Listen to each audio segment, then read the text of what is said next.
what are the key steps when you're doing your due diligence for merging some type of a clinical trial entity? Topic. What I would say is each entity has a different list of things you probably consider.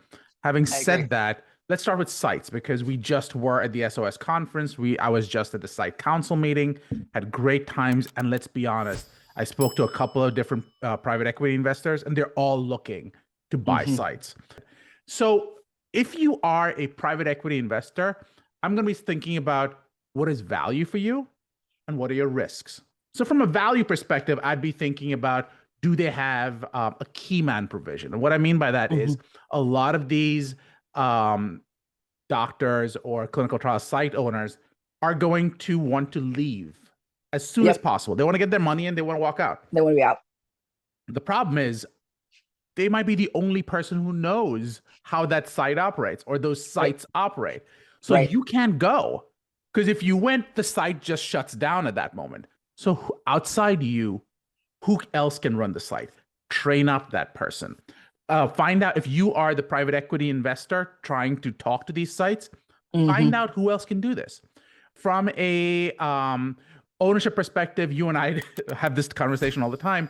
Can you even own the site?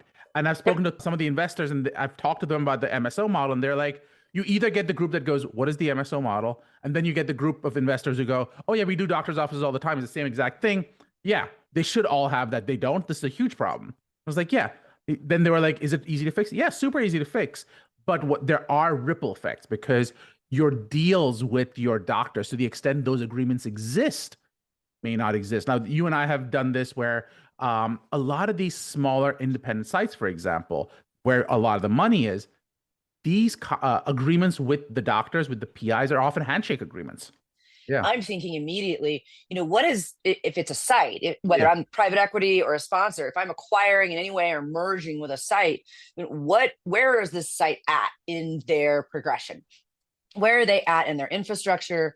Where are they at in terms of being able to handle feasibility, audits, visits? How many trials have we run? What kind of risk factors have we tackled? Where is our operational infrastructure as well as, of course, compliance? Because those to me are some of those key indicators that aren't the handshake model, Right. right? That Right. are data that I can say, okay, this is where you're at. These are the classic risks with where you're at in the life cycle of becoming a clinical trial site that's successful and scaling. And these are just inherent in where you're at. It's not that anybody did anything right or wrong. This is just you, PE firm, don't know what I know, right? When Right. you evaluate. And some of that would be pulling the contracts, pulling the policies and procedures, seeing that, probably sitting down and even interviewing. I come at it from a strategy. Here's the overall concepts you want to be looking for. Here are the risks, here are the big risks, here are not. And you're going, that's great. But from a boots to the ground, here's what I'm auditing. And I've done those and you've done the other Right. version. But that complementary stuff is where we go. There's a tremendous amount of value.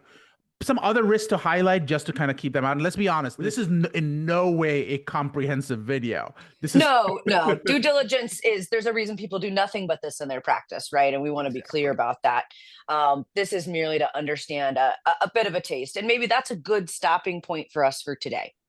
perfect. Call, click, or email.